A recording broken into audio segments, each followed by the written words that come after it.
sounding pretty distant. Yeah, you sound like you're in a bathroom in Washington D.C. Maybe. Yeah, you're not even with in. no towels. You're not even in. No towels are hanging up. I can't even hear. Oh, wait, that's because I turned it on mute for a second. Sorry about that. Let me make sure I'm down a notch. Yeah, Make sure you're Kurt's down. at He's 9. down. Oh, I'm going to come in at 8. Hello. Okay, yeah, Kurt, you sound great. How do you sound? Positive. Okay, good. Full of energy. I think we're all set. Ready to go. Any rules of engagement? Or? Don't talk Wing about Fight Club. I don't know. Just be patient if I botch your introduction. That's the only thing. Brian Rice, be patient with us. All right, here we are. Ladies and gentlemen. Totally pre-recorded from Bonner Springs, Kansas. Kansas City Night. I'm Brian Rice. I'm Shannon Gieber. And tonight's guest, Kurt Caldwell. Yes. Who's he from? Of Twist of Fate. Lost Souls. Okay. 13 Pagan Place. Kill Me Happy. Yes. He's formerly of, he's played bars like the Masquerade in Atlanta. Talk about that. I've got some good stories for that place. Okay. Murphy's Corner down in Lenexa. Sunset Grill. Yeah, that's a good place. Serendipity, etc., etc. A lot of Jerry's Bait Shop history. Yeah, there it is. Ran into you a few times there. All right, here we go. Okay, welcome. Well, finally, we've been talking about this for quite a minute. Set this one up for a minute. It's been on our radar for a good months, 6 months. Been a while. I appreciate you considering me. Yeah. My nephew, who you work with, Jacob Harmon, when I just first started going with this, he's like, man, you got to interview Kurt Caldwell. I'm like, who the hell? I don't know who. I don't know, and I'd never met you before. Well, that was nice of him to. And I've played with him on Jerry's stage on some jam nights. And He never. He reminds me of it, man. That was a fun time, My brother was in town, and he's an amazing musician himself. So, all right, yeah, all right. He's my younger brother. Great, and your son as well. He's a musician, right? Yeah. He's 19, and he's kind of taken in from my footsteps. In fact, he bought the same van. It's like when your young kid wants to drive a minivan like his dad. That's something nice. That's great. What van? What 2007 Sienna. Toyota. I thought you were going to talk about mention a Scooby-Doo van. I was like, well, how is it not that? How is it not that? It should be. Well, I'm glad that Jake told me about you, and then I eventually ran into you, and that you're here tonight, man. Certainly, it's going to be fun. Thanks for having me. Is that my mic? I don't know. I don't know whose mic that is. It might. I don't know. Well monitored. I think it's me, the way I turn my head. It's just some random screech that's going to happen. Yeah. Hey, cheers. Welcome. Cheers. Kansas City Nights. Let's talk about that. We run into you a lot. I run into you a lot. Yeah, I see it at Murphy's quite a bit. Yes. That's I think I don't know about you, but it's one of my favorite new places. Yeah. So, me too. Mine too. They Jessica does an amazing job putting that together and raising kids and catering and have they have they replaced the front window yet? Or is that still? I asked one of the owners, "Hey, when are you going to because I know it's insurance," and he goes, "Your guess is as good as mine." I don't know. Jessica's the only one that knows, and she probably doesn't know. Yeah. Well, it's all insurance based, and they're the vehicle that ran through it. I work for an insurance company, by the way. So okay. And I work with them in the motorcycle business. Oh, yes, you do. I've seen how the insurance industry has changed, and I'm sure it might take a while to get her money. But yeah, it was the lady. It was her fault, and she was older, and she thought she was on the brake, but she was on the gas. And luckily, it was 2 hours earlier. Nobody got hurt because it was a Chiefs game, and it would have been there would have been a table there full of people. Were you there by any chance? No. Oh, no. Gosh. Yeah. Well, glad you weren't. Yeah. I was headed up there. I mean, I was going to watch a little of the game, so. You could have jumped that curb for crying out loud. No, we don't want that. We don't want that. So, Kurt, you're not from Kansas City, are you? Or are you? No. Okay. Well, I actually was born in Kansas City, Missouri, and just to make a little run around, I Dad was a salesman. We ended up in Columbia, South Carolina, so from 3rd grade on. So I was raised there, went to the College of Charleston for a couple years. Couldn't deal with it. Moved to Atlanta. And I started bartending, thinking I was going to go back to Georgia State. Never did. Started making that mun as tips. How far away is Atlanta from Charleston? Or what was... From South Carolina, Charleston, South Carolina? That's, Charleston was 2.5 hours from Columbia, and Charleston, Atlanta's in the middle of Georgia, so yeah, nothing too far. But I ended up living in Atlanta for 12 years, and that's where a lot of this history came from. And, yeah. So. And then how long have you been here in Kansas City? Since 2008. And what was kind of cool that I'm coming back to my roots. However, I didn't, your baby I wasn't born here. I have an ex-wife now. We get along. She's cool. But I met her in Atlanta, and we took trips all over the country on motorcycles, and we got married on our bikes and ride through Chapel in Vegas, all that stuff. We're going to talk about music, but we decided. We moved to Baltimore after 12 years in Atlanta. Baltimore. I got out of Atlanta right before the Olympics came, and 96. People were buying warehouses. Where of course I was in a band. It was the coolest warehouse, and I ride my motorcycle right into the front door. Anyway, they were buying up stuff, and I said, "Let's get out of here." My band had broken up. Hers had got a place in Baltimore. 12 years there. One band I was in there. But we were like, you know what? We're in a cool area, but there's a guy peeing in the alley over there, and I've got a son on the way, and KJ was 2.5. So we decided to move back to Kansas because she has a sister here that had 5 kids. So that's what brought us back. And she was born in Overland Park, so we kind of came back to our roots for, Yeah. And I like it. Glad you're here. I do like it here. Right. Everybody tends to like it here, even though they leave, and somehow they always. The grass is not greener out there usually. No. Yeah. No. But I've been all over the country, all the states on a motorcycle. Like Peter Fonda. Yep. I That's got a what it is. A lot of weird experiences. Do you have the red, white, and blue motorcycle helmet like you did? No, but my room was red, white, and blue, and probably the year that movie was made. Did he have the red, white, and blue motorcycle in that movie, or was it the fuel tank? I forget. I think both. I think what's his name put the helmet on. Jack Nicholson. Nicholson put the helmet on, and the tank was red, white, and blue. There you go. It was all about America. America and motorcycles. Yeah. And did you see that and go, that's what I want to fucking do? Well, I wanted a dirt bike, like more than anything, all in South Carolina, when I was listening to Cheap Trick and my Kiss records and all that. So I started to get into music, and I really always just wanted to be cool. So, motorcycles were cool. Mom said absolutely not. My dad said, yeah, I'm going to have to keep her with this one. So I never got a motorcycle until I was 24, and this was in Atlanta. Of course, my mom said, bless her heart, do you have a death wish? And I said no. But, started taking trips with buddies and camping off bikes. And then I met Laura, and she got a bike. And so all of our trips, including Alaska, were her on her bike, me on my bike. And me nice. Keeping a 70s Kawasaki going and her 1980 Honda going. And nice. Man, it sounds very romantic, and you're that age. You're in your 20s, and the young passion of love and all that. And you're riding, seeing the country together, and it's. Is there a genre of romance novels based off motorcycle? I don't know. Is there? You should know. This. I don't think I've met anybody that's done the traveling that we have on 2 bikes. Okay. And on old bikes, before cell phones. Yeah. Well, does it get big?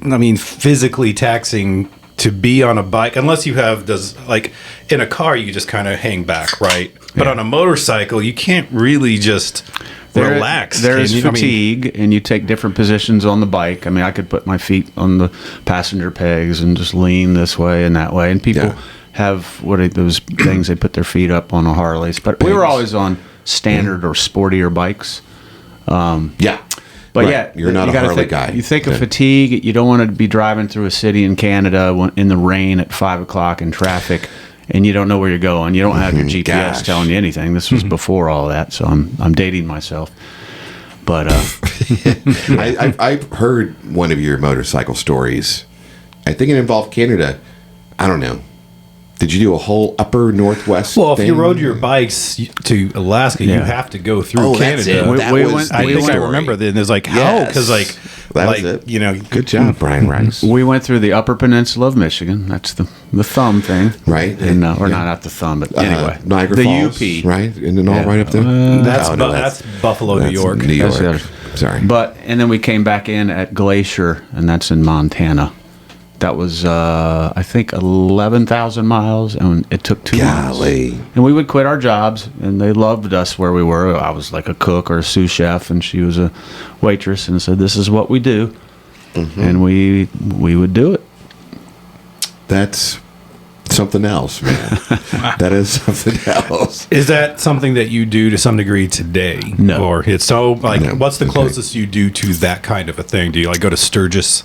No, I'm not into the biker scene, and I've been to the one in Daytona, and we've been through Sturgis like the week before, and it's beautiful out there. But all the T-shirt vendors were, so we could get. I have Sturgis T-shirts, but we don't need to be riding through on our Kawasaki's in the middle of Harley Land. Harley Day. Right. But we did ride back through, and everybody was gone. And I remember this guy trying to start this knucklehead.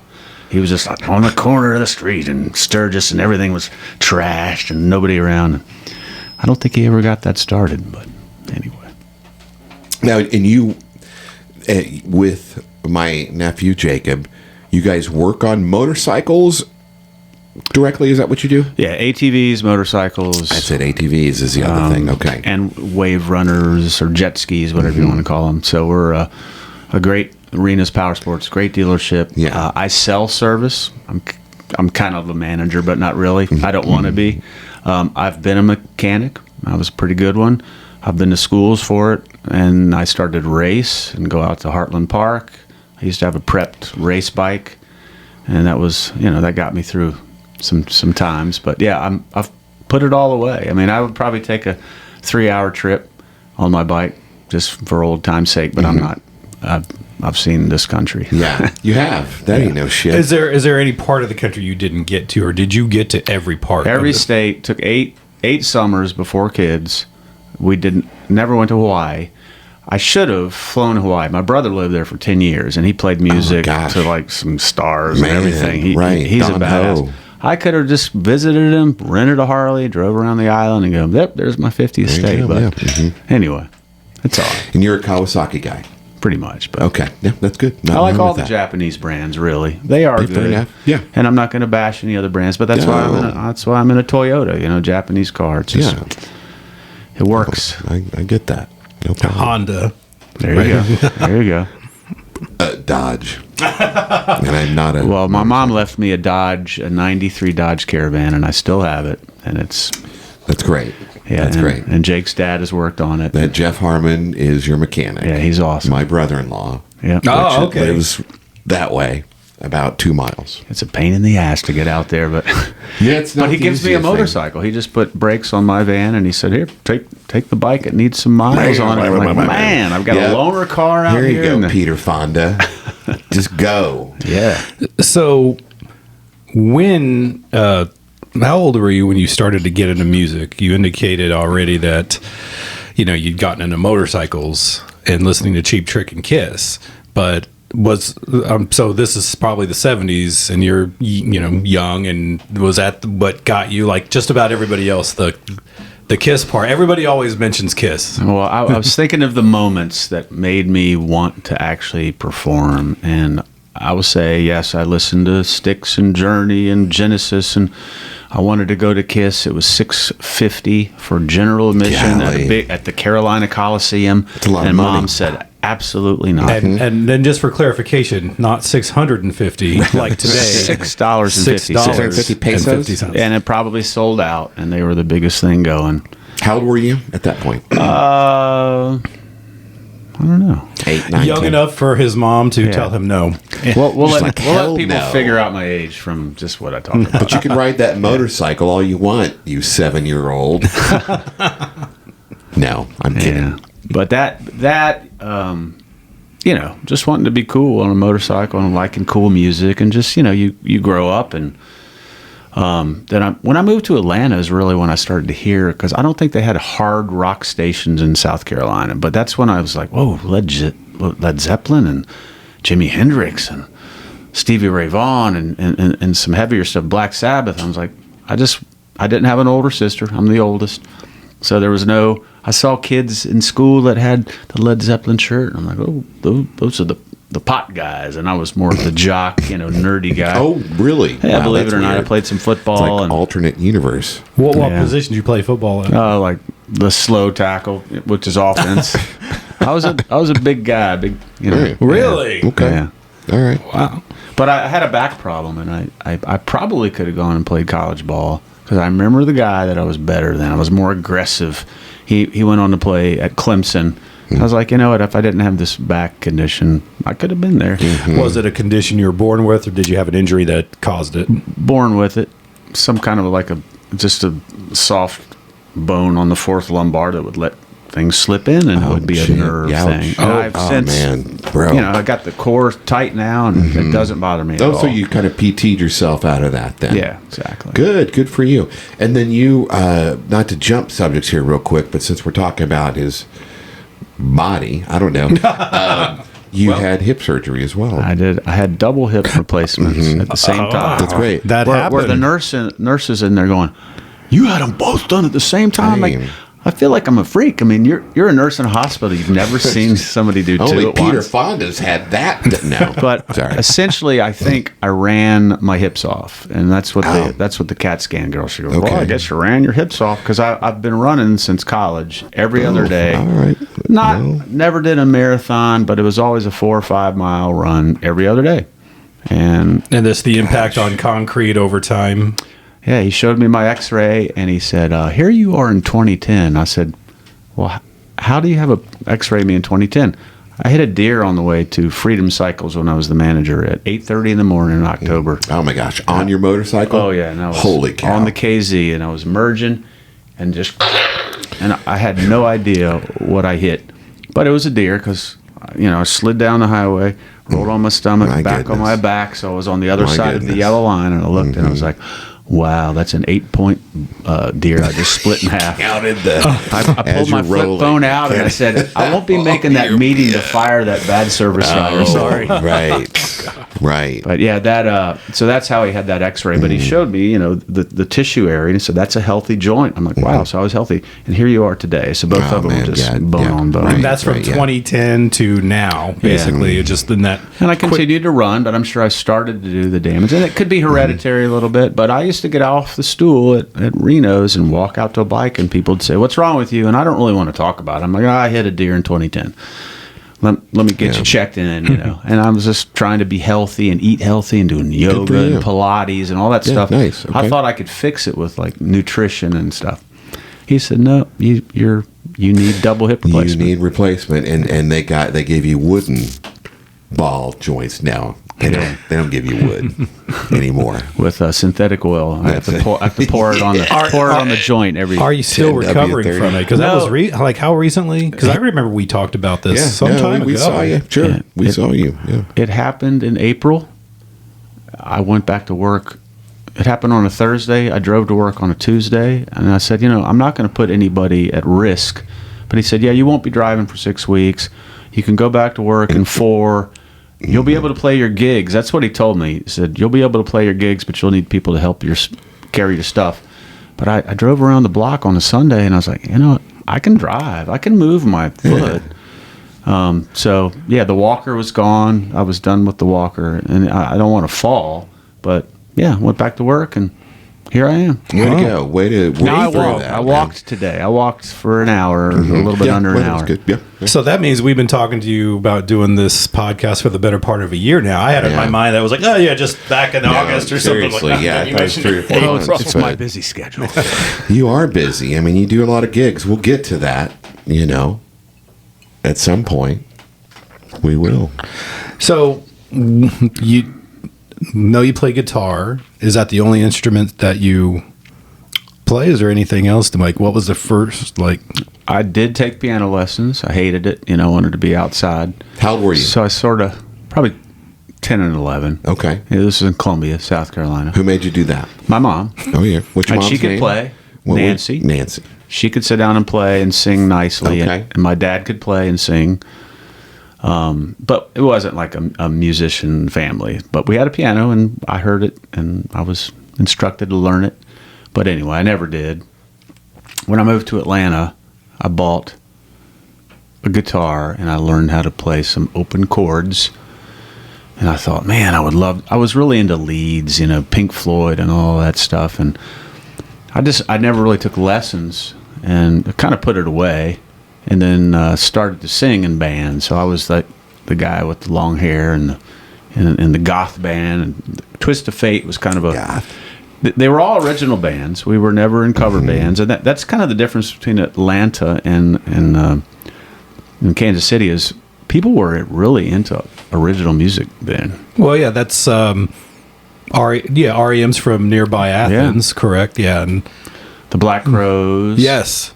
And they used to be Mr. Crow's Garden. I remember seeing them and as Mr. Crow's Garden, and they were just kind of a collegey, nerdy band. And they said, yeah, they just got signed. They're changing their name. I'm like, wow, cool.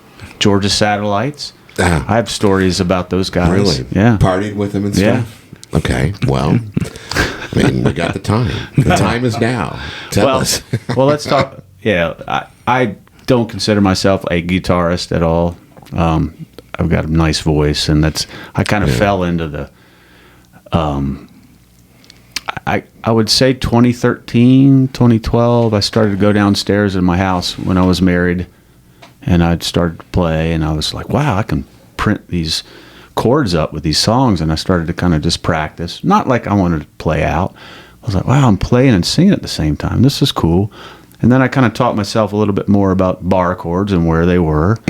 All from the internet, all from being slow at work and looking stuff up and all that stuff. A lot easier, a lot more access. Did you keep a guitar next to the desk at the mechanic shop? I keep the guitar away from the motorcycle people. They know, and they've been very gracious to let me play my gigs and leave a little early and all that stuff. But I haven't really performed for any of them. Some of them have seen me, but yeah, I keep that separate. But in a nutshell, I started to go through a rough time, with the marriage and all that stuff, and I just got into my own head and started to play and it's easy to do. Sing a little bit. Yeah. And then the divorce happened, and I bought a house in Overland Park, a little north of where my kids were, and I started to busk at the Overland Park Clock Tower. And this is kind of a cool story because I would just go out, and I was poor as heck because I just bought a house, and I barely made it to be able to do that. And if I got $20 or $30, I'd be like, man, I can get some good groceries for the boys when they come over on the weekend. Nowadays, you can't do that, but back then, sure. Yeah. Yeah. So no PA, just go up probably 3 or 4 times a week, and it kind of brought me out of a dark time. Good. I remember people from the Peanut. I played a Pearl Jam song, Black, and I heard. I was like, they heard me. Cool. They're yearning for the 90s. But a guy walked by one day, and he was holding his cell phone. And I was like, well, there's a guy standing over here, and I'm playing just to myself.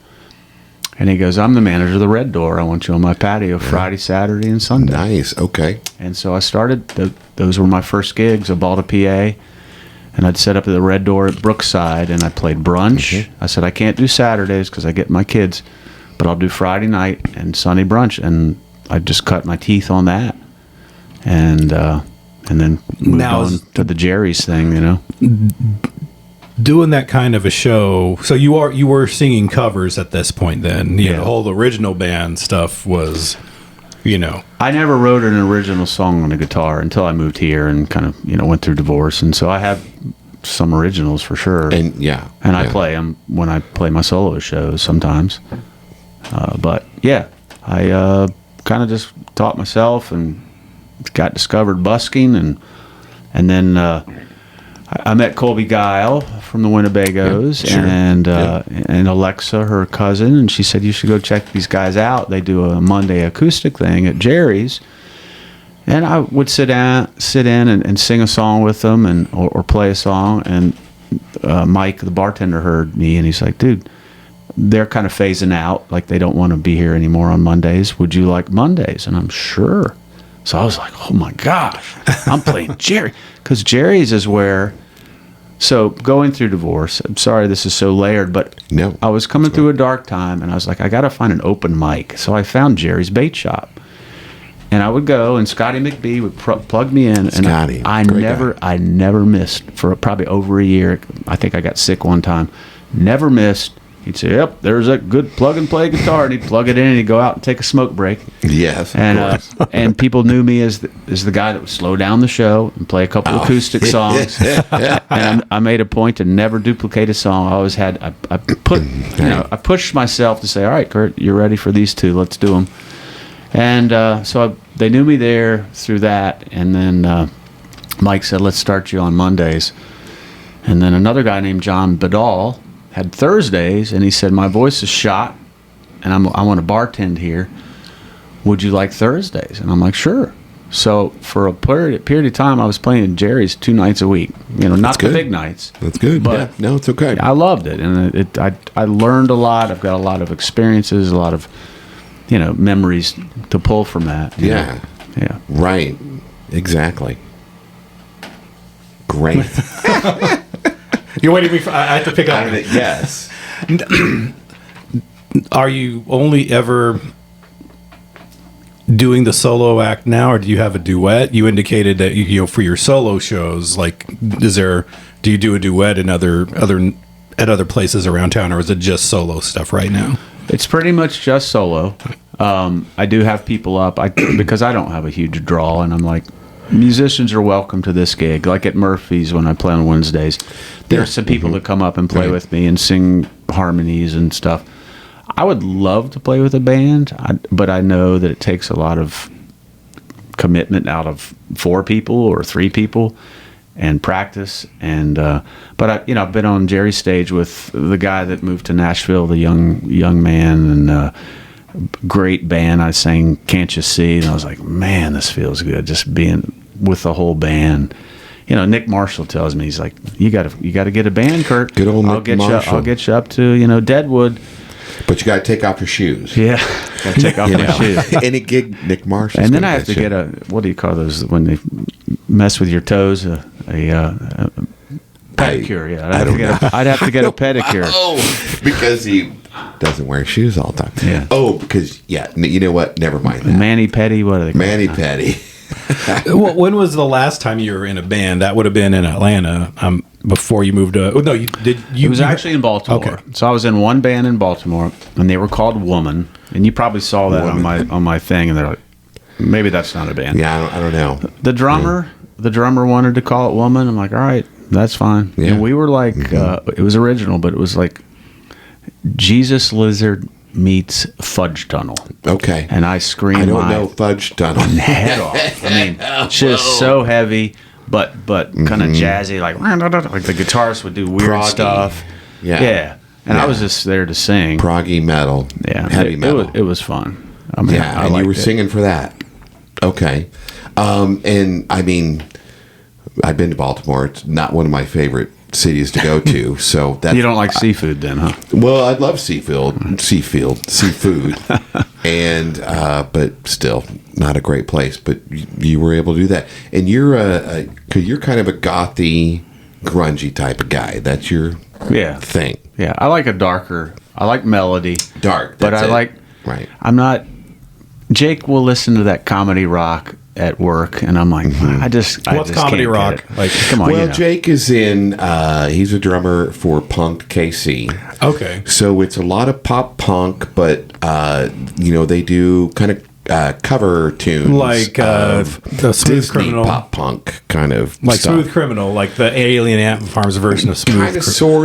Kind of, sorta. Well, Jack Black. What is his big band? Oh, Tenacious D. Tenacious D. That stuff. Okay. And Jake will put comedy on, and I've never been a guy. I mean, I have a good sense of humor, but it's a little dark. But I've been to one comedy club in my life, and it was a bad experience. But anyway, I'm not I'm not into like I want to laugh today. No, you are, and we I actually want to cry. It makes me feel better, bro. It's a release. Hey. It's cathartic. No, it's good. Yeah, get it out.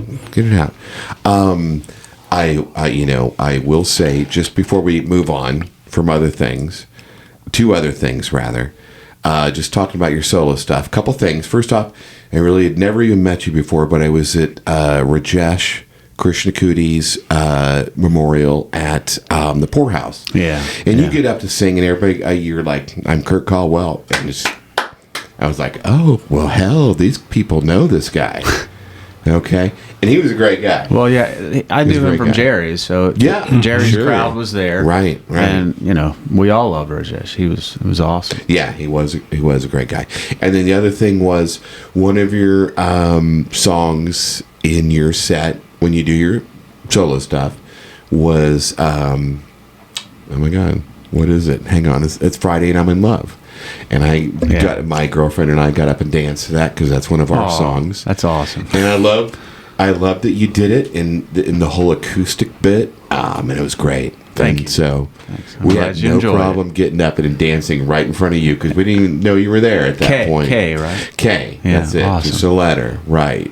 I love it. That's it. It's funny because like last week when I saw you were like, it's not Jessica, it's not Linda. So you got J and L, so it was K. And I don't know, it's funny. Maybe you set me up for that. Did you set me up for that one? No. Okay. It just happened.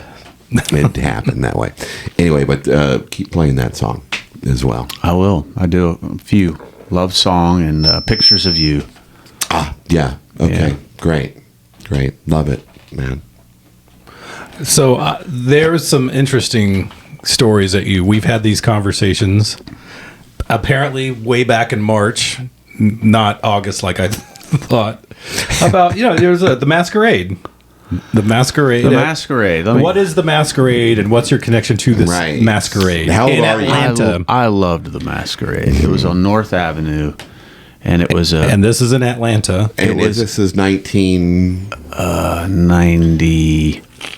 1, 2, 3, 4. My God. I know. I left there in 96. Wow. So. What year did you graduate? 82. 82? Okay. Fair enough. No, that's fine. Anyway, it was a big gin mill, and it was just a dark, looming building. You're like, what the heck is this? And you walk in, and you go in, and downstairs is hell, and that was like a goth discotheque.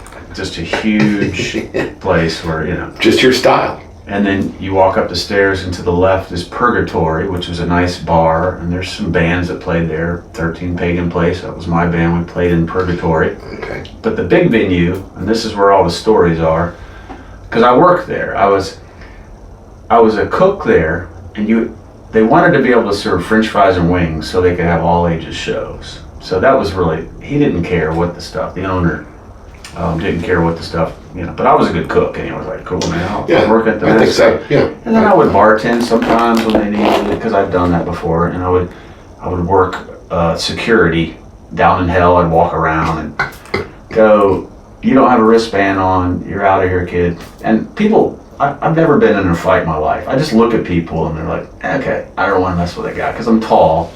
I don't know. I was lucky, but anyway, upstairs was heaven, and that's where all the great bands were. And I actually being the cook.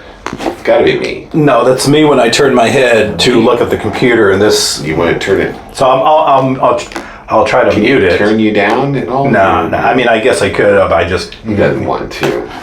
He's not with it. I'm so sorry about that. Turn it down. It's all right. So we're back in heaven. I've had good feedback as a vocalist. You're holding the mic wrong, kid. Jesus, kid. Quit cupping the mic. All right. Sing into it. But anyway, so I filled bands' riders, and a rider is just a one-sheet piece of paper back in the 90s saying, Tool wants, blue Gatorade and this kind of power bar. Wants green M&Ms. Or Green Day had Italian on Tuesdays. If they're in your venue on Wednesday, they want Mexican. So okay. I could So you already mentioned Tool and Green Day. Yeah, Tool, Green Day. Fuck. Rage Against the Machine. Jeepers. I mean, when Iggy Pop came to town, I was Iggy like, oh Pop. my God, I'm putting strawberries and yogurt in Iggy's dressing room. And it was behind the stage, Yeah. And the stage was a high stage, and Tool sold out. I saw the Ramones there on a hot Atlanta night, and everybody had a motorcycle jacket on, and we were just smashing into the stage, just going, man. So you just sweating crazy. All right. So would you sit up their back room and then go into the front then? And no, then I would go back and just make a few things of French fries and some wings. I wasn't I wasn't busy. This was an off night when you saw the Ramones. No. For the Ramones, I was not working. So bands that I wanted to see, I got the night off.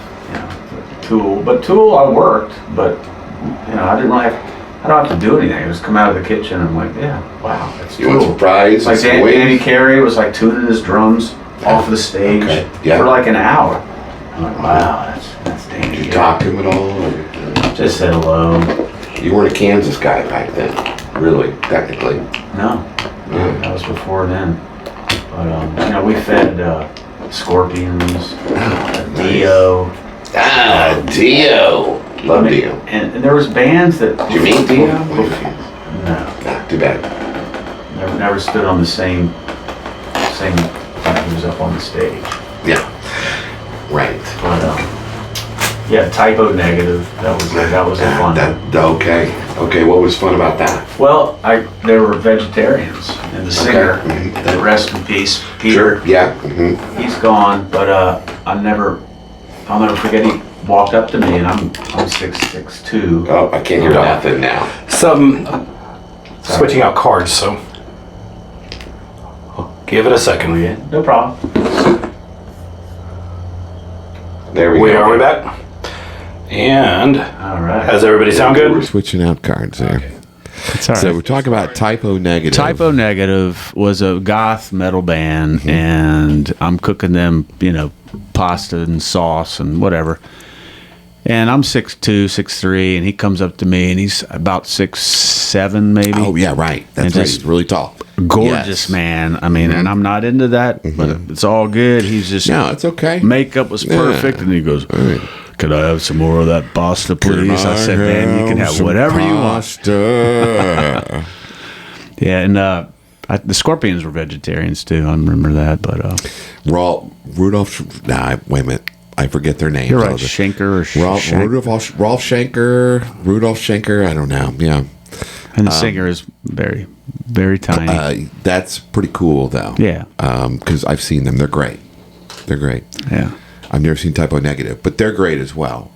How about, since we're talking about food, other than being vegetarians, any other odd things that you were catering to for bands? Not really. No, I learned a lot about Cajun food. There was a ska band there, and they said, well, you got to use, I think they actually had their own caterer, but, Walker Woods was the whatever the stuff that he wanted to use. And Walker Woods. What's that?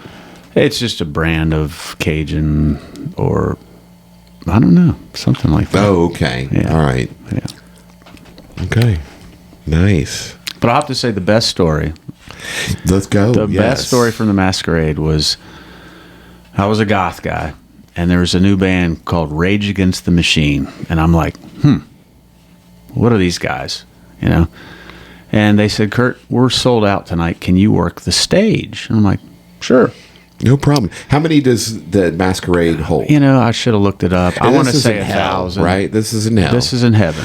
Oh, this is in heaven. Everything's in heaven. In fact, people say that when there's a sold-out show, you could see it's an old, 100-year-old building. You could see the light coming through the, Nirvana played there, Jesus Lizard, all those cool people. Right. But I'm like, I'm on this stage, and, Rage is amazing. And this was, they probably their first video had broke, and everybody said, oh, my God, this is amazing. Sure. So it was sold out. And I'm pushing people back, because everybody's just jumping, and back in the pit days. Popular back then. The owners were holding the PA speakers, huge stacks that were on the back of the stage because they were rocking. There was so much movement in that old building.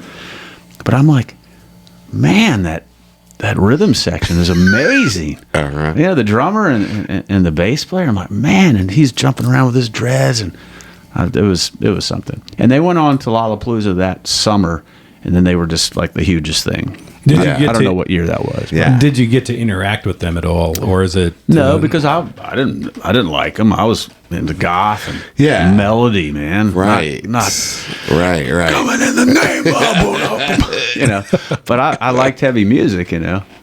Aren't there a couple other bands though that you like watch, but you were goth, and it just drove you nuts?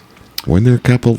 Well, I didn't really like Green Day, but I do 3 or 4 of their songs, and I've come to like them. I took my son when he was 14 to Green Day down here in the Sprint Center, and I was like, man, they put on a great show. You may have been really at that good stuff. same one. Which what set your KJ? Is that it? KJ's. I took him to Tool down here. I took him to Green Day, Black Sabbath on their final tour. Yeah, I was at that where one. the Rival Sons opened, and those guys are awesome. Okay, yeah, sure, right. I know them. Yeah, so. That's great. And he plays music as well. Yeah, he's a better guitarist than me, and he's coming along. He's writing his own songs. And how old is he now? He's 19. 19. Be 19 again.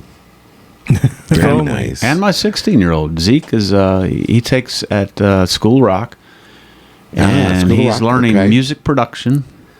And he knows how to play the bass and the guitar and the keyboards. Great. So they teach music production there as well. Well, they probably just want our paycheck, but they're like, So anything. His teacher says, "Man, Zeke's got more talent than the people I graduated college from." So he doesn't even know it yet. It's your son. It's got to be talented, man. Yeah. Seriously. Yeah, seriously, man. And that's over off 87th. It's by Murphy's Corner. School of Rock, isn't it? Maybe not. You might be thinking of what's the other one? Micro Center. Jesus. Micro Center. Is it? There's a School of Rock in the Music House is another one. Oh, okay. And I went to support some people and watch them this weekend at Music House. They did a adult show. But anyway, he's learning there, and he's doing well in school, so it's all good. You had mentioned that you had never written anything solo material until you had is that right? Until you started teaching yourself guitar. Well, I was in all original bands, so I wrote So you did write for those. I wrote the melody and the lyrics to everything. Okay. But I never said, "Hey, give me a G sharp over there." I didn't know, How was that process? Did they have the music already, or did you bring lyrics in, or was it just random? Or that's a good question. Iggy Pop has been a big influence on me, and I just kind of always had his mindset.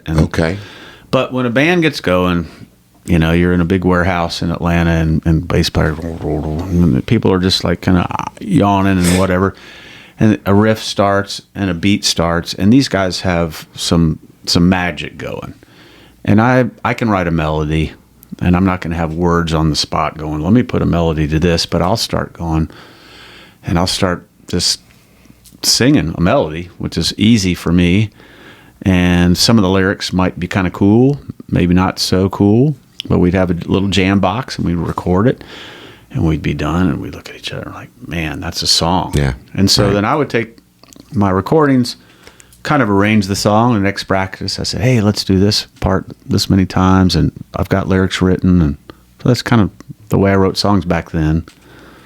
And this the style of music, we haven't really talked about that. Is it just in the goth genre type? Or you mentioned that it was sort of Jesus Lizards or meets. That was Baltimore. So I guess my transformation was like I was into Guns N' Roses and and Danzig. I still like the dark stuff. Yeah, that was the first band, Twist of Fate.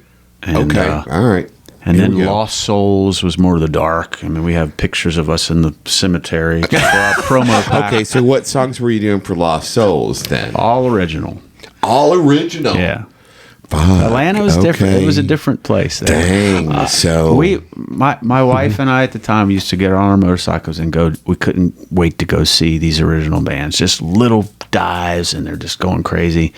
We loved it. We loved it. Mm-hmm. Yeah. So Lost Souls was the goth. 13 Pagan Place brought me out of the so much eye makeup and just to play in some heartfelt. Why 13 Pagan Place? Really? I joined their band, so I didn't. Oh, okay. Yeah. So they were already 13 Pagan. Yeah, Nick Pagan. Oh, okay. Well, there you go. That's his literal last name. That was his fake Was name. he? Okay, that was Bless his heart. He was the keyboardist, and he called himself Nick Pagan, and he had a Southern accent, but he would put a fake English accent on. So we were cheesy. No, I wasn't cheesy. He ended up kind of getting kicked out of the band, and we went to New York and played at some cool places, and we opened As still 13 Peg Valley? Yeah, opened for Pigface, and Okay. we opened for Alien Sex Fiend, if anybody's ever heard of them. And No. so it was. I'm sure a fun somebody time. has. Not that listens to us. Yeah. But I'm sure somebody has heard of them. No, so, gosh, okay, let's go. 13 Pagan Place. I mean, what kind of music would you compare that to then? Sisters of Mercy, maybe. Okay. Never heard of them either. No. Is there a genre? The goth band was Bauhaus. Peter Murphy. He took a lot from David Bowie. Yeah, I'm just showing my age, guys. No, I'm it's telling okay. you. We are you're a all music showing our one. age on this podcast. It's okay. It's okay. Right. I don't know. Right. A time before Echo and the Bunnymen. How about that? Oh, yeah. All right. So, Okay. my wife at the time, she was into them, but anyway, it's hard to explain goth really if you don't know Bauhaus. What Sisters was it of about Mercy. goth? And I mean, is it just the rhythm section and the lower keys on that, or what? Probably, I guess, a minor key. I don't really know music Okay. theory too much, but me neither. Melodic I don't know usually. anything. Keyboards can be in there. It doesn't have to be. Guitars will be heavily affected with Yes. flange and Right. more ethereal. So ethereal, heavy, kind of make you want to cry type of stuff. I don't know. The Sandman magazine, that comic book magazine, that's a goth thing. That the whole Boy, out of our ballpark. On you guys. No, there's a band that I'm trying to think of. So different. From it was, I don't know if you watch any TV shows, but it was featured on the first season of Stranger Things, and it was late '80s. Man, you guys talk some more. I'll look it up. Hey, take some pictures of us as well. Bauhaus was. Did you ever see the movie with David Bowie and Catherine Deneuve called? I don't know. It's Labyrinth? No, it was before then. I think that's the only David He's probably Bowie embarrassed movie of that I've movie. met. I was a huge I liked Bowie it. fan. Hey. Oh, you know what? That's very obvious. I mean, if I were to say, let's get somebody to play some David Bowie in Kansas City, at a drop of a hat. I do a lot I'd of throw Bowie. out your name. A lot of Bowie that I never do because people are like, people want to hear things they know. So, but I've got some deep You cuts do. in the Bowie catalog. No, that's great. You keep deep cutting that. That's for sure. Yeah. Okay. All right. So, how about Kill Me Happy?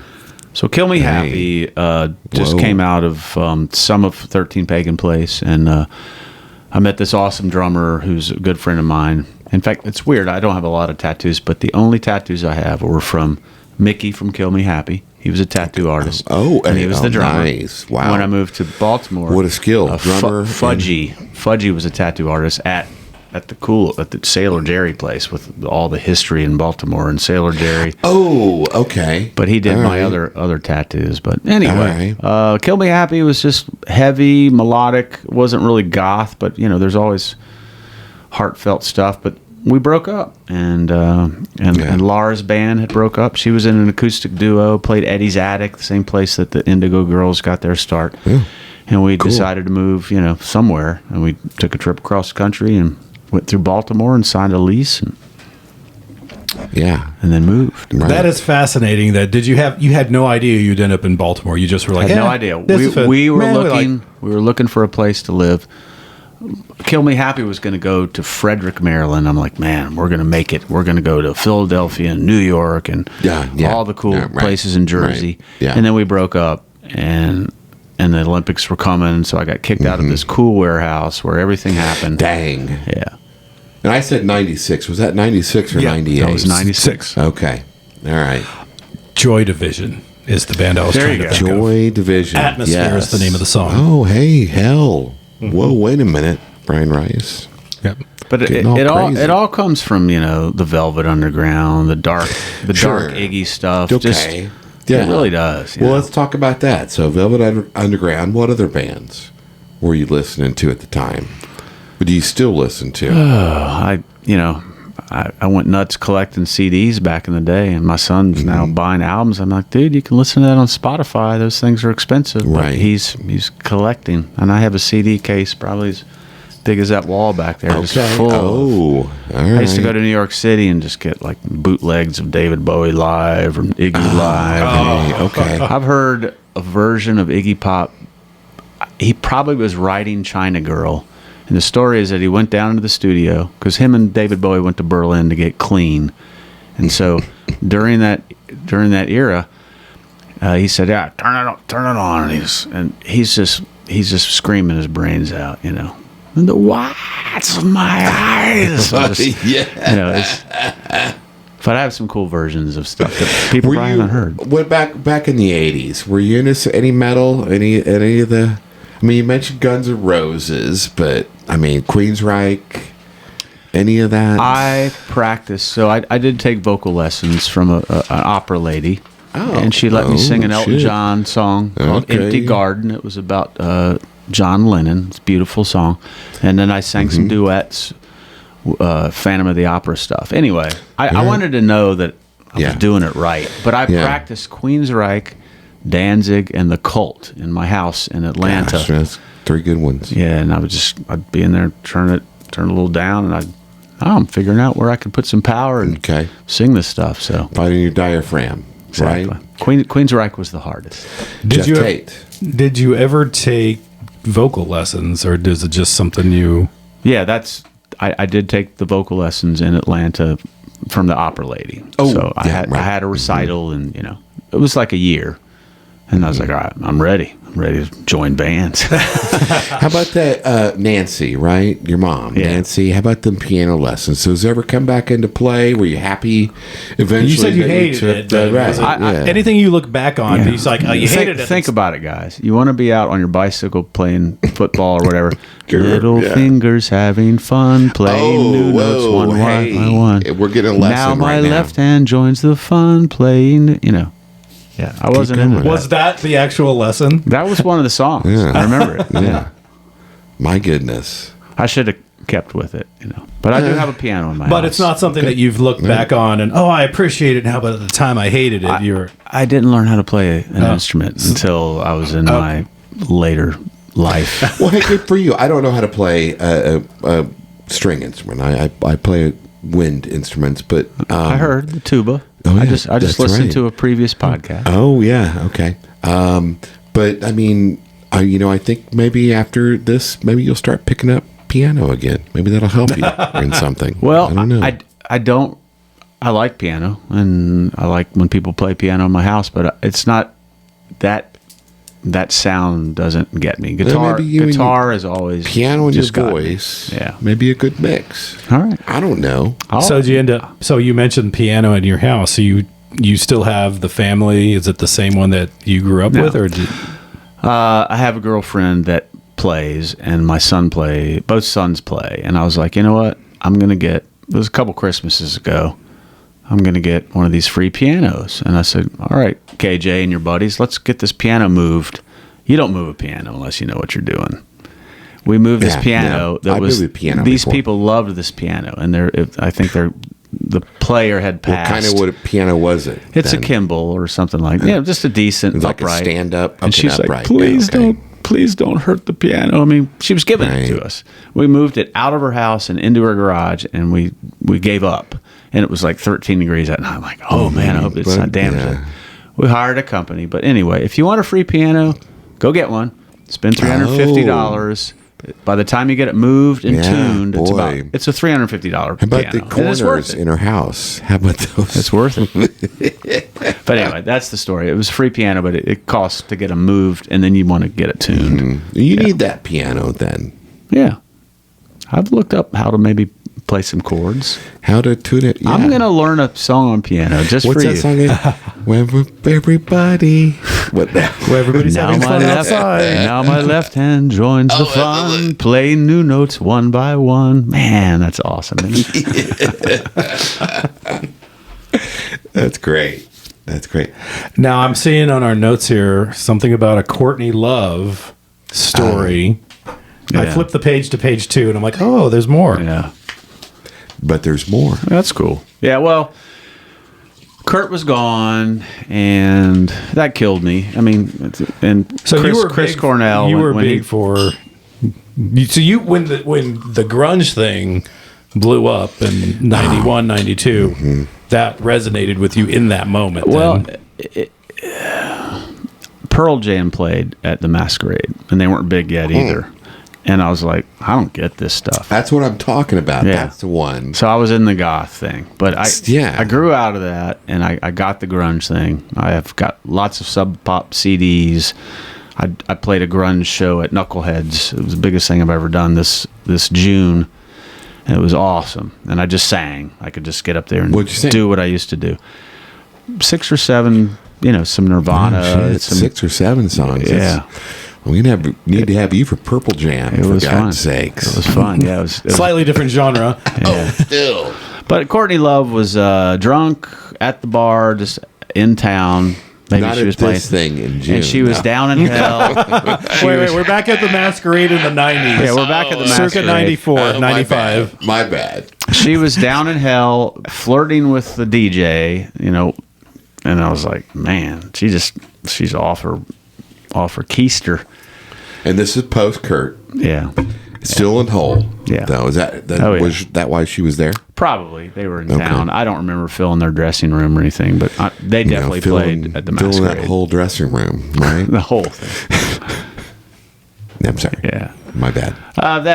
Some of those other, I guess, I saw Rollins do spoken word at the Masquerade. Right. Henry there Rollins. was just chairs, and we just listened to the guy. It was awesome.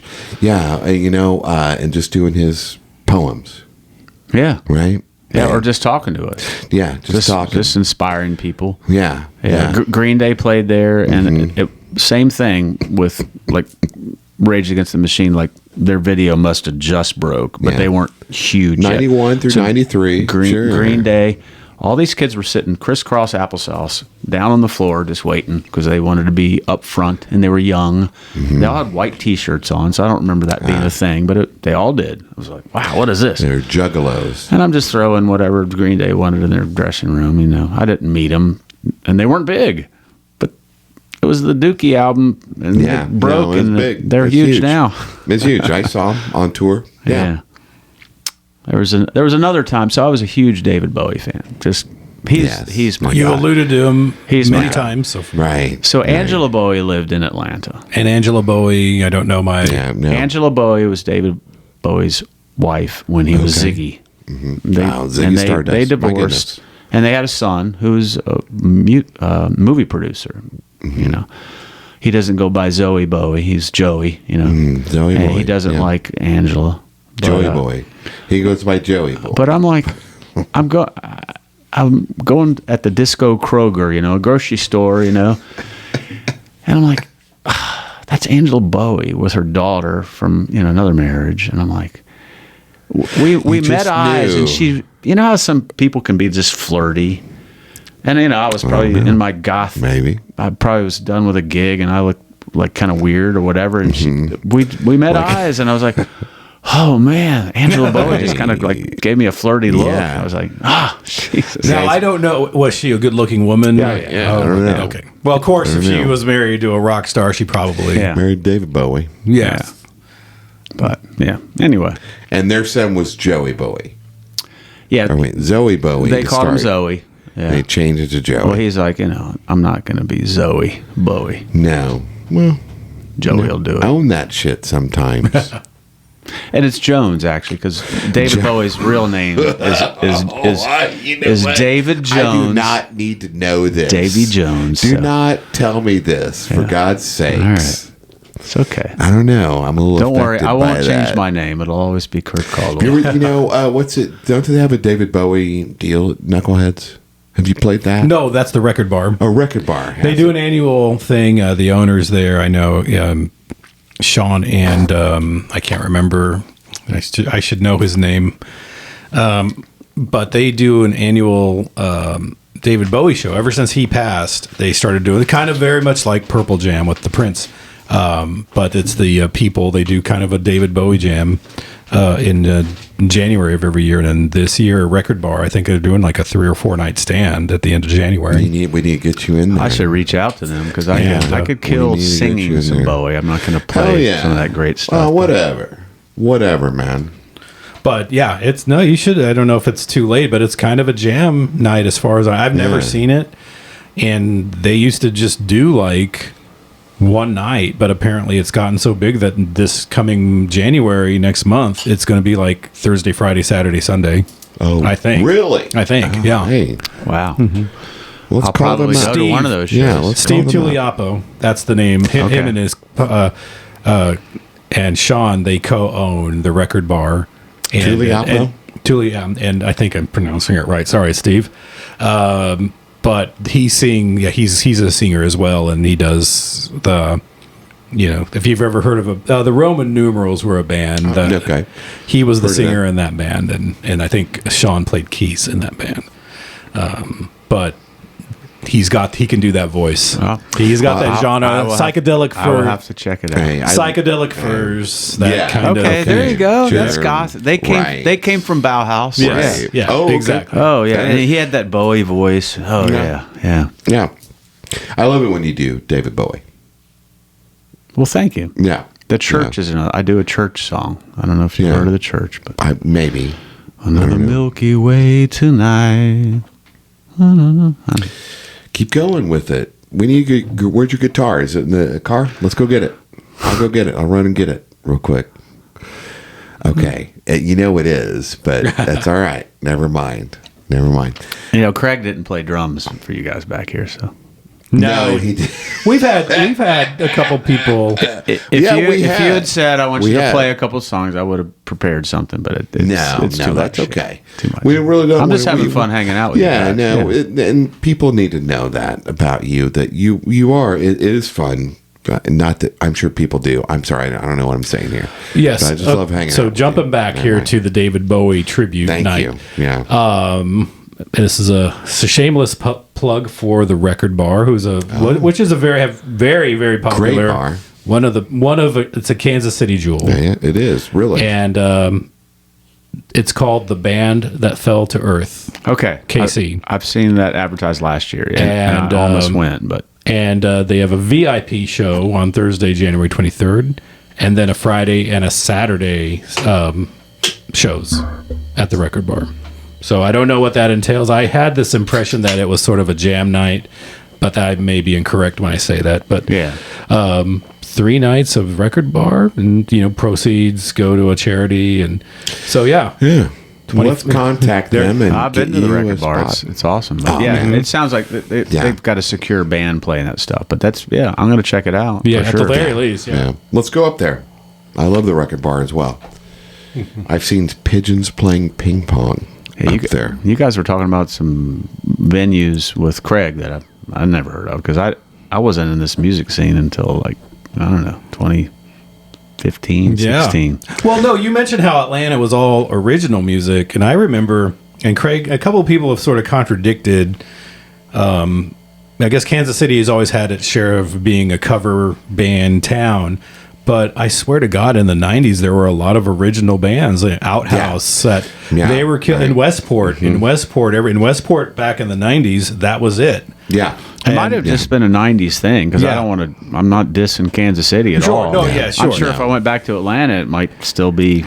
It might be covery. Yeah, exactly. So that's what I was thinking when you mentioned how different, Atlanta was in comparison to Kansas City. But no, Kansas City in the 90s had its own music. Yeah. Original think about where music's gone. I mean, think about how we listen to music now. I mean, back when grunge was huge, and we all have to agree it was huge, whether you like it or not. Super huge. It was cool to be dirty and poor people clothes, smelly, and being original. I mean, it was part of it was just to be original and just go, ugh. And so we were into that, I want to see what this guy wrote. Right. I don't want to hear him play, Fat Bottom Girls. I want to see where this band's coming from. People were into the reality of.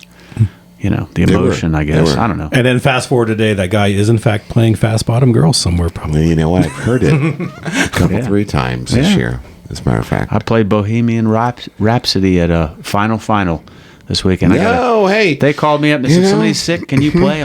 I've been trying to play there for 2 years. I saw that promo on that.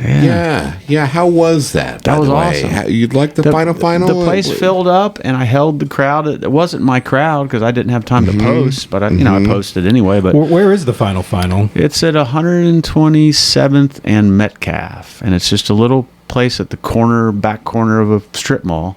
It's got the old payphone sign. That's what you always associate it with it. But it's a swanky place where you can get a martini with your own picture in the martini. They have those machines that can put in Taylor Swift and Shannon Gieber's face is in this martini. Taylor Swift and I... 127th and Metcalf. Is that the old Coaches, I wonder? Maybe. Okay. It's on the back corner. It's not in the front that faces Metcalf. But yeah, it's a cool place. Colby plays there and a bunch of people, Trevor Gorman. Yes. Right. Trevor. I ran into Tim Cole 3 times this weekend, as a matter of fact. I'm going to have to ask Trevor if he wore a wife beater for his wedding last month. I've got to know that. That is a great question. I've got to know this. I put our business card. We had business cards. I've ran out of them. Oh, I need to reorder. Right. I put a tip and my business card, our business card, Kansas City Knights business card, in his tip bucket, and we haven't heard from him. At what gig? It was a Grinders. Okay, yeah. I played Grinders for a good year and a half. Out in the patio. Yeah.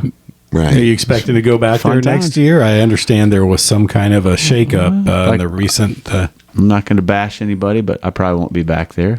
I've gone back to visit Trevor, and me and him like to sing Country Roads by John Denver together. I love Country Roads. And David Bowie's Space Oddity. We do a really good version of that together. Great one. Great one right there. Nice. Yeah, I've heard you do that before. It's fun. It's beautiful. He's awesome. He's one of him and Colby are a couple of my good musician buddies that are kicking it, killing it. Well, and you guys, all 3 of you are busking it. For crying out loud. No, I'm out of the loop on what busking is. Ever since you said that, it's thrown me off. It's weird that a lot of people don't know what that is. But I feel like I should, and that's why I've been afraid to ask. There's a busker's handbook. When you go to the what's the market, city market, you have to have a license. But anyway, it's anybody that plays with their hat out on the streets. That's what it's called. YouTube videos of how people got discovered or. ING, busking. Not Q, K. To busk. Yeah. Is to go. I visualized it sounds so much better if it was with a Q and not a K. That's just me. You make your own gig. You go, I'm just going to go play on this street corner. And that's called busking. It's called busking. I've never known. I thought, I called that a street performer. I always thought of that as just being a street. Q, what is it? BUSQING. What were your... busking, that sounds like that's the right way to spell it. But anyway, okay. I always thought of that as just, this is just a street performer, and I didn't realize that had a term to it called busking with a K. Yeah. Which ruins it for me somewhat. No, a lot of people have been discovered busking. Well, we're an educational channel, so we're always happy to be able to teach people a new term. There's fun videos where people are doing good versions of something like from Aerosmith, and Steven Tyler is standing in the crowd at the city. Those and they come up are and it freaks rigged. people out. That's rigged. Yeah, all right. I'm sorry. You're it's AI. right. It's freaking AI, bro. I was going to say, it'd be like if you were doing a Bowie song and he came up, Yeah. Oh, too soon. And he said, nice job, son. Nice job. I'd be like, I would just melt into the sidewalk. That'd be great. Is he one of your guys? David Bowie seems suited for you. And is he one of your guys? Wait, I think he's one of the first people, and I was in college. The Mount Rushmore of Kurt Caldwell. There you go. Yeah. All right. What is that? Yeah. I was in college, and I heard Bowie, and I spent a lot of time watching MTV when it was all videos and no commercials. This is... To think of such a time. When it first came out, there was no commercials. Such a quaint, it was like, naive. Such a quaint, it was like YouTube Premium. You could just put on videos. Anyway, he had some, it was in the China Girl era and all that, but that low voice. It's awesome. So I kind of like to sing. I thought about singing, and it was the start. Bowie was awesome. That's good. What is your Mount Rushmore? Obviously, Bowie would be the George Washington slot of your Mount Rushmore of musicians. You have to tell me what that means. What is my Mount Rushmore? Your favorites. I mean, Mount Rushmore's the big monument of the best of the best. That for you, and you've mentioned Bowie several times. Well, and we brought him back up, but Bowie's been first and foremost. And who would be like the other three of the four? Mount Rushmore's consisted of four. Doesn't have to be four. Could be three. Could be five. 5, 6. Bowie and Iggy. I love Iggy. Yes. Iggy Pop. Right. And you did the backstage for him. The funny story is when I used to work in a commissary that made food for 5 restaurants in Atlanta, we'd listen to whatever we wanted. And the guy that would always want to put on Neil Young, he was this old hippie guy. I was like, dude, man, we can't listen to this shit. I hated Neil Young. I fucking love Neil Young now. I've seen Neil Young. I do a lot, by the way, at Kemper Arena. Awesome. I do a lot of Neil Young. So he's big. Dylan, Stones, Bowie. Townes Van Zandt. I'm thinking of my catalog. Who are the artists? Like, there's 8 that I do. There's 8 or 10 that I do. Bowie, Townes Van Zandt, Stones. Okay. Neil Young. Neil Young. Okay. Yeah. All right. I came to like Neil Young. I'm reading a note here, and I try to. I mean, I really want to try to make this organic, and we just segue casually. But I'm just a Tad Boyle. Something about a stage, something or other. Well, Sub Pop. Have you heard of that? No. Okay. No. So Nirvana was on Sub Pop. Okay. And what's Sub Pop? Sub Pop is a Seattle record company label. So it's a small independent label. And Tad was on Sub Pop. The Hypnotics were on Sub Pop. Bands that you might not have heard of, which is fine. But anyway, Tad was a very, very large man and played an SG and just had the most crazy tone. And they were just like old Nirvana before Nevermind. Right up your alley. Is this just screaming stuff? This is not at the Masquerade, but a place called the Claiborne. No, it was at the Masquerade. Okay. They played at the Masquerade, and there wasn't a whole lot of people there. And he stage dove, from a high stage. Oh my God! No. Onto 3 guys and 2 girls, and their knees just buckled. But he was a crazy, cool dude. Just did it. Be like me they all doing came that. back to the Claiborne Terrace house. That was I lived in a house that was across the street from the Jimmy Carter Presidential Center. And I could walk to Little Five Points. So Little Five Points was the cool area with all the crystal shops and the incense and Wax and Facts and the cool record stores. That's where I would buy a lot of CDs. Sounds like a good I was in the coolest area. Is it still there? The vintage clothing place. I feel like that's not remotely like that today. It's probably kind of like Westport, maybe. I don't know. I don't know our city like you guys do, for sure. Right. But it was the cool area. Fellini's Pizza. That's where all the punk rock. I don't know if Westport was actually ever the cool area, but Smelled it like was Jerry's. it was the default area. Is what. But then again, Westport was before. I didn't move to Kansas City myself until the end of the Westport is the place to be era, and then you basically at that point in time. Being in the Kansas City, Westport was the only place, and that was before Legends and Power and Light and Zona Rosa and all these other places. Kelly's? Yeah. Okay. Yeah, definitely. Let's go back there. Yeah, Brian sure. Rice. Sure. You and I. But Seriously. But then in the 2000s, all these other neighborhoods started popping up, and that started pulling and competing and drawing away, and then Westport kind of declined, and of course crime and incidents and stuff like that kind of sank it a little bit. It's like you have to check your ID just to walk down this portion of the street now. Yeah, and get patted down just kids. Yeah, have to do and you that get in Bonner patted down Springs. just to walk. Yeah, It happens in Bonner Springs. They check your ID. check your ID before you go to Price down Chopper. at the vape shop. Right? Yes. But it feels like I don't know that you could compare what you're describing in Atlanta to Westport. But then again, my gosh, I no. know. I mean, Westport to the guys that were part of that. I mean, I think it's got people that it was. I hear so many stories that I feel like I missed out. Because I didn't get into Kansas City until '99. I didn't start getting into the band scene, and by then it was all cover bands until like 2006. So, and then I heard these stories like this was this Shangri-La, like it was this Westport was this summer of love, San Francisco 1967, but that was Westport in the 90s. Ashbury. Well, I must say, there's great live music out there, whether it's original or covers. You're right in the middle of it, too, bro. There's artists that I love out here. There's a lot of places to see music. You might have to drive a little further than you want to, like Knuckleheads, but it's a great city to be in. I can't think that I would want to move to play somewhere else. I'll tell you what. But let me tell you. I remember me and my now ex-girlfriend. We went to Florida, Siesta Key area for a week, for vacation, and we're hanging. And we go to this oyster place, and it's on this little thing in Siesta Key. And it's a little cool area. But it's kind of tourist trap. But just it's in the summer, fall, whatever, and you're hanging out. And there was this acoustic guy singing, and he was so bad. See, I posted it. I've seen some bad stuff. He was so bad, but that guy's probably killing it because he's all there is out there. Right.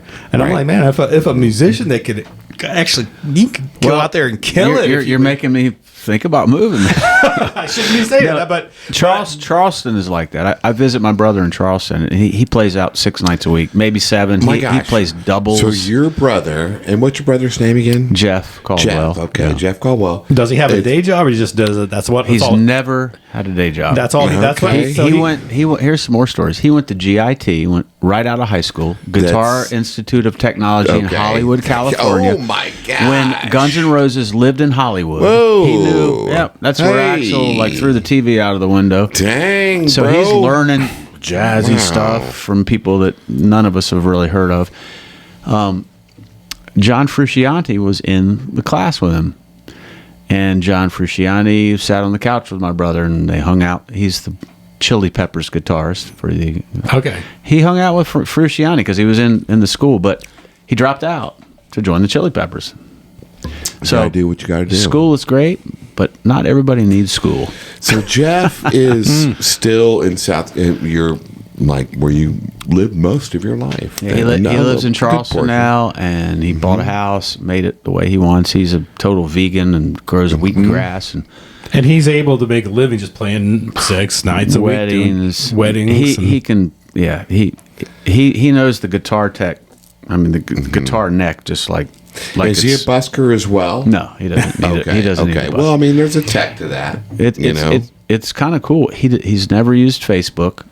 And I'm Good for him. He's like, well, why don't you send me some videos? I'm like, well, make a Facebook thing. You can see some stuff. But anyway, he's never really advertised, but he's just one of those guys. He can sit in with anybody. He's played with Nick Marshall here and Trevor. Is he the older brother? Or he's younger. Okay. Yeah. Nice. That's great. Yeah. That's great that he's doing that. But yeah, Charleston, there's a buddy that I follow him, and he plays out 5-6 nights a week. And some of my close people say, I'm not a big fan of some of the stuff he does, but he's one of those guys making a living that might not be amazing, but he's got heart and soul, and that's what it's all about. Yeah. And he's on the Atlantic. I had to where is Charleston? It's on the coast. Man, you need to go back to geography. Is Charleston, South Carolina, one of the 13 colonies? Yeah, well, South Carolina. Don't ask me the history. No, seriously. But I do. No, that's why I was like, it's funny because you mentioned I think when I asked you how far Atlanta was from Columbia and Charleston, because it's just the weird thing about living in Kansas. Kansas is it's not the largest state size-wise, but it's larger than every state east of the Mississippi.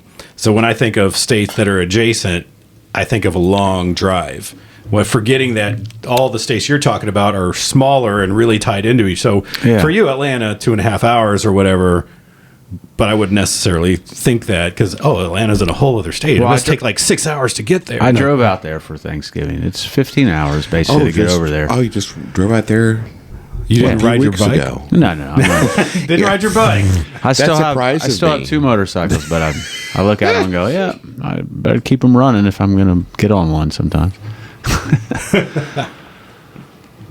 No, we drove out to Florida 2.5 years ago, and it was a good 14 hours to get to Destin from here. Yeah, Destin's beautiful. And then from Destin and it's funny because we're going on a little geography tour here on this thing, but you wouldn't think Destin to Siesta Key would be that long of a drive because you're in Florida, but the way Florida is shaped is it was another 7 hours to get from Destin on the highway to Siesta Key. I'll put it to you this way. I was in North Augusta, which is really South Carolina, but let's just say Augusta, Georgia. My brother said, it's going to be freezing in Charleston. So when Thanksgiving was over, he says, I'm going to Miami. And he went down there. He got a gig. He saw some cool music. Got a good paying gig. He's just one of those. He knows people all over the country. Is this your older brother? Younger brother. Yeah. Okay. Yeah. We're still trying to be the other. But sorry, I've taken a motorcycle all the way to Key West, where you look at a sign that says 90 miles to Cuba. Oh. So we did the 4 corners of the U.S. Right. on one of our motorcycle Yes. trips. Mhm. That was 13,000 miles. I think I heard about in that. 59 days. Gosh, man. See, And I kept those that's bikes. brutal. To the How are guys you? at 'Cause you're a Reno's, mechanic. I kept bikes running, all You're a 70s mechanic. bikes. Yeah. How old were you when that happened? I was a young man in my What's that? 20s. Oh, well, sure. Maybe. No cell phones. No GPS. Nothing You had like to have what was the AAA annual, and you had to make sure you had the current edition because there'd be like highway that would update the highway. And nobody knows this, but if you're like in your 20s and you want to call your dad or your mom and say, "Hey, guess where I'm in Alaska." Hey. You'd go to that at a KOA at a campsite. There's a line at the payphone because people are calling home. And then you do your dimes, and you're like, okay. Yeah, you had to Sure. your time is almost up, and you'd have Right. to, oh, well, Dad, and guess Right. what? Yeah, We had a baby. It's a boy. and that's the way it used to be. Do you Right. remember? You remember the old school maps where you'd have to go like, okay, number 15, and then go down and line it up with like letter K on the All map right, to so know where to you go. gotta- Remember the grids? Brian, the grids you on have those a little maps? age too. I don't know what he's Either talking that, or you about were in the there. car when your parents were going. This is where we're going. So Hey. No, I remember that. You'd have to do this thing where the AAA road thing, and you'd have to like line it we're up. finding and- a map. you'd have all the cities, and you'd say, all right, well, Jesus. Charleston is on Okay. A5. Yes. Oh, hey, There by the it way, is. we're talking about South Charleston. South Charleston, Carolina was one of the 13 original colonies. South Carolina was one of the 13 Now colonies. we know where South we're- Charleston happened to be part of South Carolina. Yes, Charleston, South Carolina was one of the original 13 colonies. Is that what we're talking about? Yes. No, it's where roaches came from. You know what? I don't need to know about. So they were English. You can be That in the English roaches. richest Charleston neighborhood. Oh, and at nighttime, those big June bugs are just running all out of they the were one of the original 13. They did. How long did you live there? Did you not know this? couple years I was in Charleston. Oh, you were a baby. When He break- was in when Columbia, breakdancing. South Carolina, Yeah. for the first, What? Columbia, South Carolina. Columbia, South That's in Carolina. the center of the state. That's where the There you University of South Carolina. I know my What are you geography. talking about? Myrtle Beach and Charleston are on the coast, and then Savannah is in Georgia, but that's on the coast. Okay. Am I missing something here?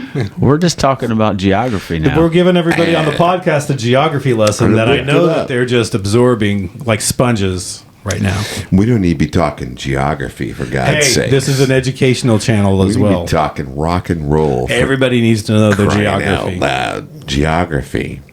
Why don't we take a break for a minute? I need to reset. He's gonna reset. I got to reset for a second.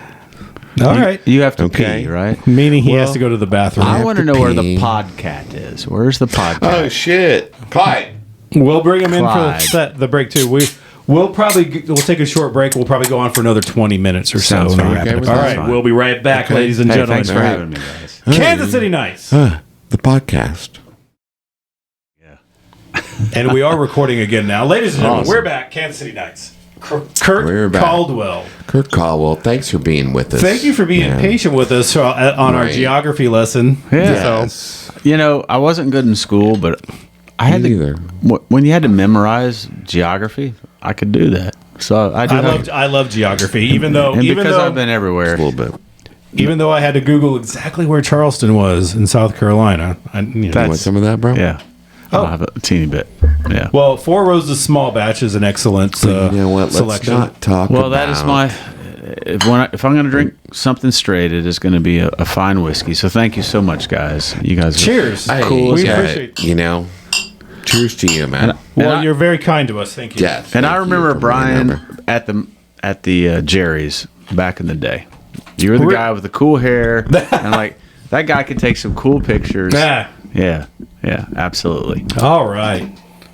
Real good. So, ladies and gentlemen, now that you know exactly where Charleston, South Carolina And they is are on the one map, of the 13 original and colonies. that the state of South Carolina was, in fact, one of the original 13 colonies. Well, not the state.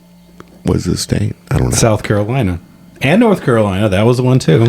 Not just the we one, should but both. probably leave the teaching to the teachers. Yes. Yeah, I'll quit. And they were I'll both stop. originally one Carolina, but it was so big that they decided to split it into two. Man, we're Hence- getting Oh. Hence- we're getting to the history that I Hence, didn't there's do well in. why there's two Carolinas. What It was the originally hell? one. Anyway. So no, you were mentioning something during the break about you got to play with your son, and that was a very this recent gig, like literally like last Wednesday. Well, I didn't play with him recently. I've Sure. played with him within the past few months, but he's played some songs, and he has originals, but he's played like Chris Cornell's version of Billie Jean, and people remember it, and it blows me away that he really has some true passion, and I hope the best for him to get through the crazy stuff that 19-year-olds do. Man. I'm working with Yeah. him. I love him, you know. And I love my stage is always open for him, you know. Yeah. Yeah. But my whole thing is actually when I'm playing a song and I'm connecting with people,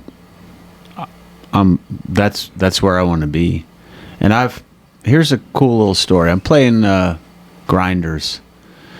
I'm like, all right, there's nobody here that knows me. And I look at a guy and I'm like, the guy's my age. I'm going to play to this guy. Don't know him. And I'm playing. And I'm feeling I can tell that he's listening.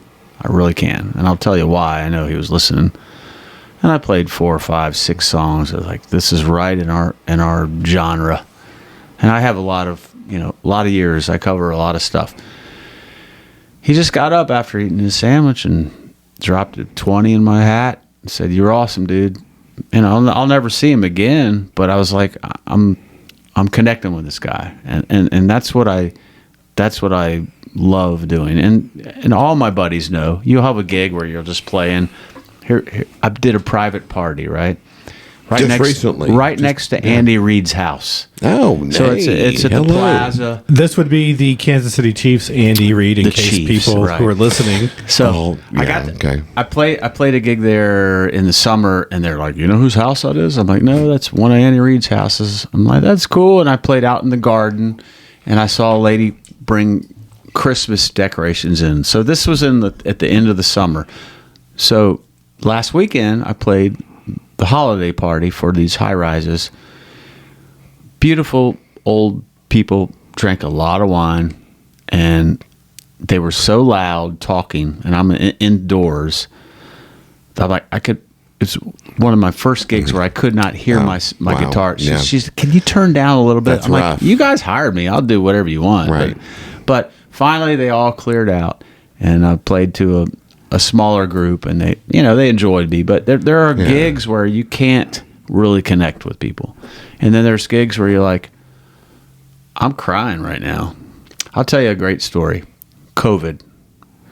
I kind of invented this thing called online, what did I call it? Sidewalk series concerts. So in my neighborhood, when we were all scared to death, and I was too, I said, I'm doing a sidewalk concert for people that can drive by, bring a chair, sit on the sidewalk, and me and my son, and we set up our PA and we played.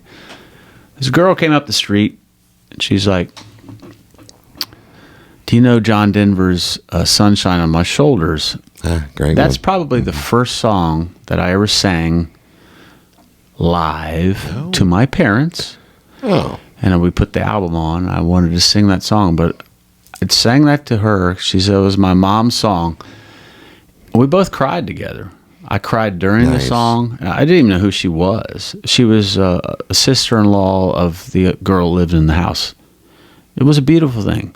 Music is a beautiful thing. It is. It touches us all in different ways. Yeah. And I want people to know that, you know, when you're in a dark place, put on your favorite album, whatever. It's an amazing medicine or whatever. I'll tell you, you mentioned connecting with people and how the music, that's how it is with me with the photography. I'll go to a thing without the camera and I feel less inclined to engage, but with the camera, it helps me engage and connect. I want to see you with your camera more. You know, I really do. You know, well, there was a time when it was all over the place, but now I just like to be a civilian sometime. I get it. And there's a part of me that's been, no, you're right. I mean, there's a part of me that wonders, am I being too much of a mercenary? I got to get paid before I bring the camera out, you know, as opposed to just, there's times when I'll do it just for the love of it. But it's you know, it's one of those things. But I know that it's like the thing that enables you to connect on a creative. So music's different than photography, but it's all art and creative. And I kind of like tie them both together in that fashion. Well, you know, we are all artists, and you capture amazing stuff. I've seen some great pictures of Colby. For sure, bro. Yeah. For sure. All kinds of stuff. Everybody needs to hire both. Let's of you keep our guys. art going, because you know, art and love and passion is going to bring us through this crazy time that we're in. You're great. By the way, what a more perfect way to wrap this podcast up than on that note, isn't it? Yeah. So, we want to thank you. Finally, we made this happen. Yeah, we made this happen. Kurt Caldwell, thank you. Kansas City Night. Yeah, gotta keep doing it, bro. Thanks for having me, guys. You bet. This has been awesome. Thank you. We really appreciate it. Ladies and gentlemen, I think this might be the last podcast recording of 2024, but you never know. We'll fit something in the next week or two. Yes. Other than that, we'll see you in 2025. Keep going.